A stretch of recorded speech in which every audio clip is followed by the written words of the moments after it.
বর্ডারে। তো আমাদের বাস চলে এসেছে, আমরা সবাই মিলে যাচ্ছি। তারপর ওয়াঘা বর্ডারের সবটাই তোমার সাথে শেয়ার করবো, দেখাবো। আমরা এখন এসেছি ওয়াঘা বর্ডারে, এবার ঢুকবো, ঢুকিনি এখনো। ওয়াঘা বর্ডারে এসে গাড়ি থেকে নামার সময় দেয় না, লোকজন হাতে রং তুলি নিয়ে রেডি গালে আঁকার জন্য। তো সেই জন্য আমরাও গালে ফ্ল্যাগ এঁকে নিয়েছি, আর হাতেও একটা করে ফ্ল্যাগ নিয়ে নিয়েছি। এই রাস্তাটা দিয়ে স্ট্রেট ওই যে দূরে দেখা যাচ্ছে স্টেডিয়াম, ওখানে যাব। আমরা একটু তাড়াতাড়ি এসেছি যাতে একটু সামনে বসতে পারি, আর বুড়ো শোটাকে যাতে ভালো করে এনজয় করতে পারি। তো চলো, এই যে এখানে বড় করে ইন্ডিয়া লেখা, আর এত বড় ইন্ডিয়ান ফ্ল্যাগ দেখে নিজেদের ভীষণ গর্ব হচ্ছিল। তো চলো এবার ভেতরে যাই। আমরা খুব পেছনে সিট পাইনি, সামনেই সিট পেয়েছি। আর এটাই হচ্ছে সেই ওয়াঘা আটারি বর্ডার। ওই পারটা পাকিস্তান আর এই পারটা ইন্ডিয়া। পাকিস্তানে দেখো এখনও একটাও লোক আসেনি, আর পুরো অনুষ্ঠানটাতে পাকিস্তানে আমি একটাও লোক দেখতে পাইনি। কিন্তু এই যে ইন্ডিয়ান এই যে স্টেডিয়ামটা দেখছো ফাঁকা এখন, এই স্টেডিয়ামটা পুরোটাই ভরে যাবে। ওপরে যে সিটগুলো দেখছো, এই ওপরের সিটগুলো প্রচুর লোক ভরে গেছিলো, মানে একটু আর জায়গা ছিল না। এই যে দূরে আমাদের পুরো টিম এখানে বসে আছে। এখনও তো ছবি টবি তোলা হচ্ছে, এখনও পুরো শোটা স্টার্ট হয়নি। তো চলো আমরা একটু নিজেরা রেডি হয়ে নিই আমাদের দেশের হয়ে চিয়ার করার জন্য।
যেই জায়গাটাকে এতদিন ফোনে বা টিভিতে দেখে এসেছি, সেখানে যে এখন এসে নিজে বসে আছি, পুরো সব কিছু নিজে চোখে দেখতে পাচ্ছি, এর থেকে মানে বড় গর্ব কিছু আর হয় না। তো অনেকক্ষণ ধরে ওপরে বসে এই শোটা দেখছিলাম, আর ভাবছিলাম আমিও যদি নিচে যেতে পারতাম ভালো হতো। তো এখানে শুধু মেয়েদেরই অ্যালাউ করে, আর অ্যাট লাস্ট আমরাও সেই সুযোগ পেলাম, আমরাও নামতে পারলাম।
শো এবারে শেষ হয়ে গেল, ফ্ল্যাগ নামানো হচ্ছে, কারণ সন্ধেবেলা ফ্ল্যাগটা নামিয়ে দেওয়া হয়।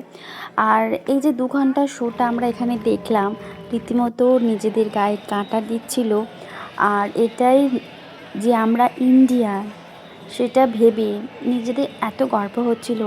সামনে একটা বর্ডারে ওই পারে পাকিস্তান, এবং সেই পাকিস্তান আর্মিরা তাদের মার্চ করছে এবং আমাদের সামনে আমাদের ইন্ডিয়ান আর্মিরা মার্চ করছে। এতে নিজেদের এখানটা বসে নিজেকে ভীষণ গর্ব হচ্ছিল। আর যখনই হিন্দুস্তান জিন্দাবাদ বলছিল, এই জিন্দাবাদটা যেন নিজেদের ভেতর থেকে বেরিয়ে আসছিল। তো দেখা হচ্ছে পরের ভিডিওতে।